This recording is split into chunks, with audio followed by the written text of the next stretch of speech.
Taoiseach, 1 in 6 babies in the state are born in the Rotunda.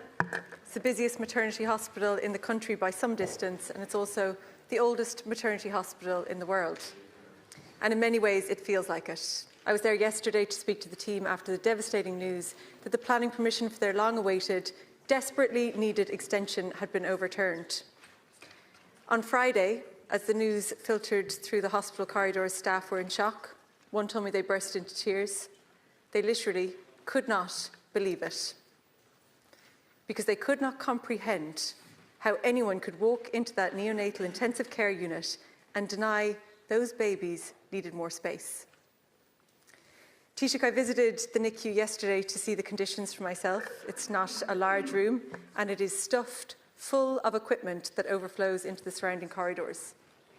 Right now, there are 7 babies in incubators in that room, their machines practically on top of each other. Their mothers and nurses squeezed in the spaces between.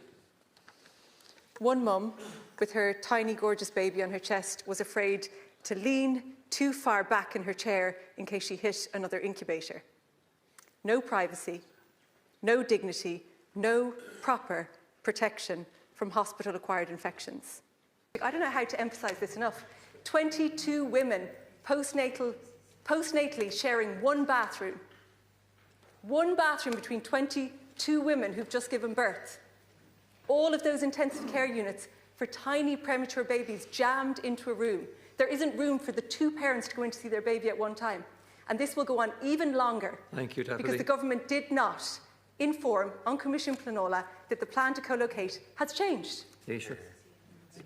But sorry, you've omitted the fact that Dublin City Council approved this planning. That the inspector at Coimisúin Pleanála recommended and approved this decision, or the decision of Dublin City Council. There was no expectation. Sorry, no, just, I know, look, it's the job of the opposition to blame government all of the time. And invariably, the Board Pleanála took a decision which went against, obviously, the Dublin City Council decision and the recommendation of its own inspector, I'm informed. Sorry, and there was a split decision as well. But that can happen. In fairness, I don't believe in microscopic sort of examination. People make decisions in their own right as commissioner, officers of a Board Pleanála. And in my view, it's the wrong decision.